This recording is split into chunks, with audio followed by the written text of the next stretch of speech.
All right, so we're gonna make a 1-pot beef and broccoli Parmesan pasta. I'm gonna cut this onion. We are only gonna use like 1/4 of it. This just happens to be a really large onion. So in order to properly cut an onion, we're gonna cut the ends off. We're gonna cut it down the middle. And because we're cooking it, we can cut it like this. If we were going to eat it raw, you would cut it just this way. Since we're going to cook it, we're going to cut it along the lines here. I mean, if you want to cut your onion however you'd like, that's fine. And if you don't even want to cut an onion, that's cool too. You can use some dry, dehydrated onion, or some onion powder in the recipe. But I just feel like some raw onion in this. Start off with, and some what I call just diced garlic, but everybody else calls jarlic. Really gives it something else.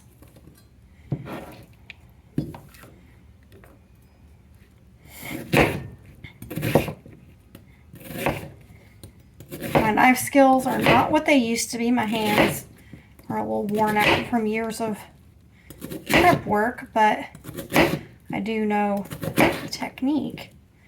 And I know how to keep my fingers from getting cut for the most part.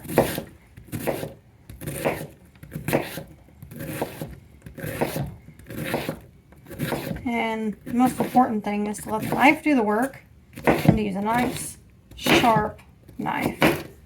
So I got this onion cut up.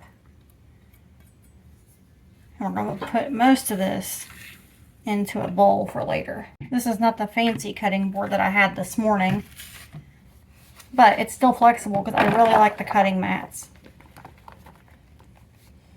I'm going to go ahead and put all this into this bowl for now so I can get rid of this cutting board.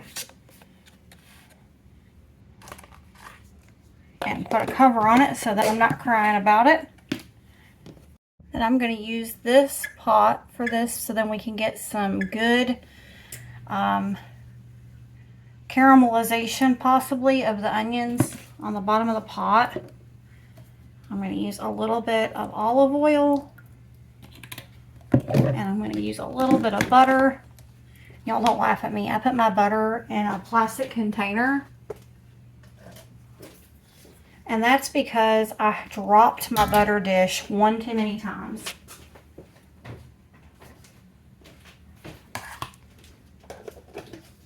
So, and I feel like it keeps it a little fresher because I do keep it out of the refrigerator. So we're just going to let this heat up on medium heat for just a few minutes. And I do set a timer a lot because then I don't lose track of time while I'm doing other things. And then once this heats up, we're going to throw the onions in here. All right, this is heated up for a couple of minutes.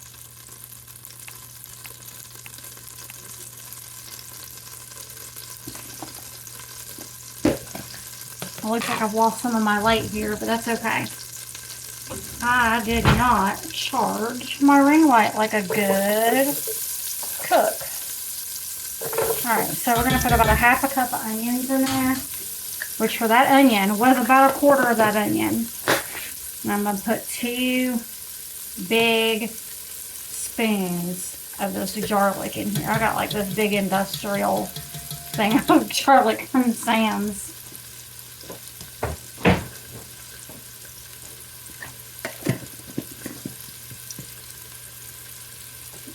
And yes, I did not wait to put the garlic in there because I want it to just kind of do its thing, you know. And I'm going to set my spoon back here so you guys can see. I'll let it. Like I said, if you don't want to use an onion, you could use some dry onion. I have a big thing of it, so yeah, I don't always cut onion. Or if I forget to cut onion and I'm like, oh, well, I was supposed to put onion in that. And as you know, yesterday, I used onion powder, and you know, so you don't always have to cut an onion.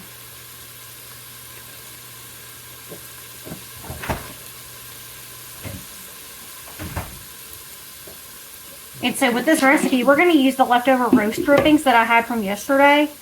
And they're like literally gelatinous, which is kind of cool because they're from the roast. But we're going to heat them up in the pot after we cook the ground beef. So this is going to be a ground beef pasta recipe. And I'm going to use some leftover chicken stock that I made too. Normally I would just use straight up beef stock, but I don't have any beef stock, so it just shows you can use whatever you have on hand. And the chicken stock that I had was from boiling a chicken, but you could use canned or boxed stock. You do not have to use anything homemade. This just really happened to be what I had. Normally I have boxed stock, for real. I use boxed stock all the time. But if I make a roast, I do not waste the roast drippings. I feel like that is like against cook code. Like you cannot waste it. So this is lean ground beef. It's about 1 pound and 1/10, I guess, of ultra lean ground beef. It was frozen. I thawed it out and set it back in the fridge, and I just did it today. And I usually buy my ground beef at Publix because I'm snobby like that. And we're going to season this. We're not going to use any salt right now, but we are going to use some other seasonings. We're going to use a tablespoon of Italian seasoning.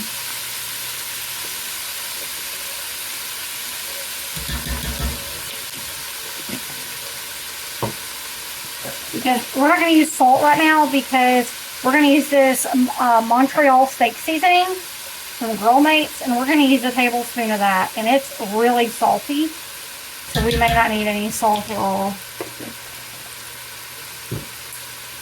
And then we're going to use pepper to taste, like whatever you guys are comfortable with pepper.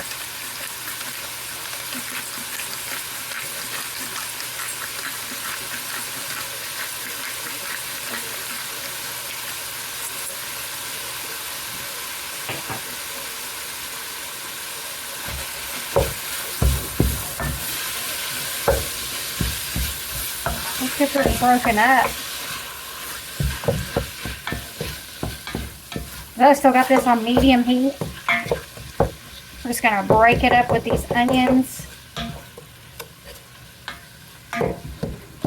Now we'll get the seasonings mixed in there. I really like that Montreal steak seasoning. I put a little bit of it in my hamburger gravy recipe. I don't know if y'all have ever heard of hamburger gravy on toast. I don't know if that's a northern thing or what. Something my grandpa used to make. But this right here, I also put it in this. And I put it in my stroganoff. I put it in a lot of stuff. It's so good. I put it on my hamburgers when I put them on the grill. I even cook them in the oven. So good. It just adds an extra little beefy flavor.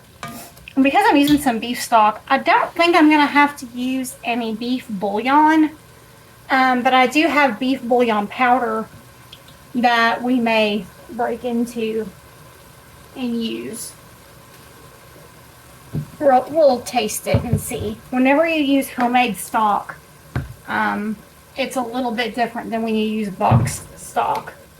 When you use box stock, there's a lot less guesswork because you already know what it's going to taste like. And there is like no fat in here at all. And there might be a little bit. This is almost done cooking. It's almost done. We'll drain whatever grease is in there off. And yes, I use a paper towel because I'm not draining that into my sink. And I'm not trying to figure out what to do with the grease. I am not that lady. I ain't trying to figure out what to do with grease. We're using a paper towel. Okay, there was more grease in there than what I thought. Maybe some of it was onion juice. I don't know. I'm always really up in arms about, like, what to do with, like, whether to, like, cook the onions and stuff in with my meat and to season my meat before I cook it.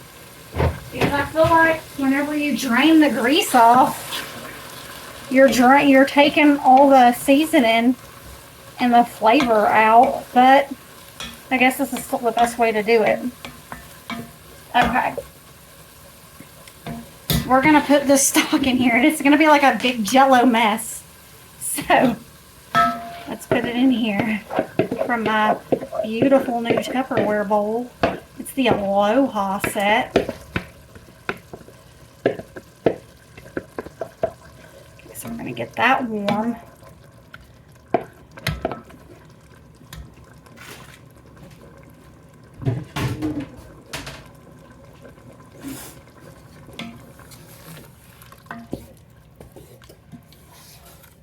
So that's getting hot. It's actually looking really good.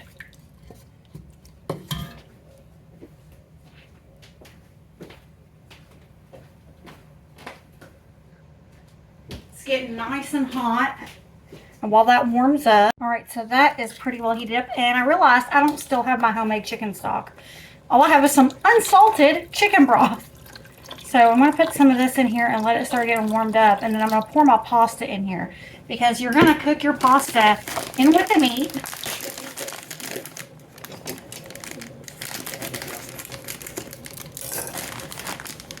And this is a bag of Oreos. Fusilli, I guess that's how you say it. And we use this pasta or like an organic pasta because it's not enriched. I switched to this recently and we feel a whole lot better eating it. You do you, whatever you can afford. It is a little bit more expensive. You just want to make sure that the pasta is covered with liquid. So if you run out of broth, just use some water.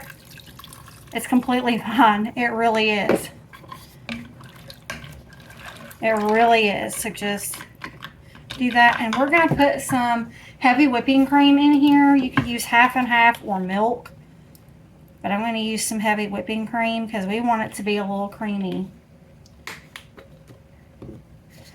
So at the end, we're going to add some shredded Parmesan and some cooked broccoli that I'm just going to pop in the microwave. So we're going to let this get hot and then we're going to set a timer. Let's see, there we go. Now it's taken a few minutes. I brought this up to medium-high heat for it to come to a simmer. You don't want it to boil. You want it to be on like a little bit more than a simmer. So you want to watch it the first few minutes, but once it comes up to a simmer like this right here, you want to make sure it's knocked back to medium or a little bit lower if you have to. You want to cook it 15 to 18 minutes. And you want to stir it every few minutes to make sure it doesn't stick to the bottom of the pot. And when it gets to that point, we're going to come back, check it, look at it, see what it's doing, see what it looks like, and I'll show you what to do next. I microwave this broccoli for 6 minutes. And then I'm going to cut it up with some prep scissors. You'll get to see that. Here, this is looking pretty good. It's still looking soupy, but you'll see when we get finished with it. It's still got 7 minutes to cook. And the pasta may look like it's like done, but it's not.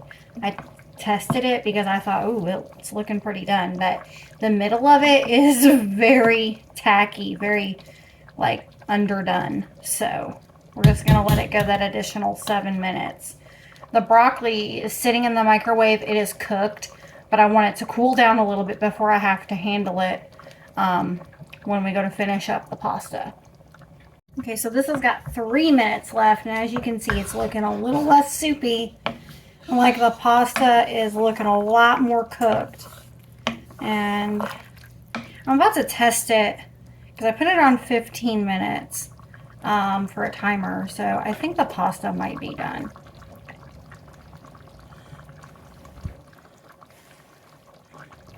And this is my house with my people, so if I eat off this spoon, that's my business. That pasta is pretty much done. And for what we got to do for the rest of this, it's still going to be soaking up liquid, so we're going to cut it off. And now we've pulled it off the heat. I've moved over. We're going to pour this bag of Parmesan in here and stir that up first. And this is a 6-ounce bag of Parmesan, shredded. Now you could use Italian blend cheese or mozzarella cheese if you wanted to, but I really like this with Parmesan cheese. When I first saw I saw some recipe online for some Parmesan pasta, and we made it with spaghetti noodles the first time. And I know this looks like it's going to be really soupy, but this is going to sit for like 5 minutes before we eat it. And it's going to be like, you know how a hamburger helper has to sit before you eat it? Or it's kind of soupy, and this is the same kind of deal. So I'm going to grab that broccoli and get that prepped up. I literally was not recording when I cut up my broccoli and put it in here. But we're going to set it for 5 minutes and let this get a little bit more set like hamburger helper would do, and then we'll come back and take a look at it. All right, so as you can see, this is ready. It is saucy. It is not soupy. And to us, it's got a great ratio of meat, and probably could use a little bit more broccoli, but I don't want to bust out a whole other bag. So it's ready to eat. So try it out. Let me know how you like it. Let me know what your favorite one-pot recipe is. Maybe I'll try it out.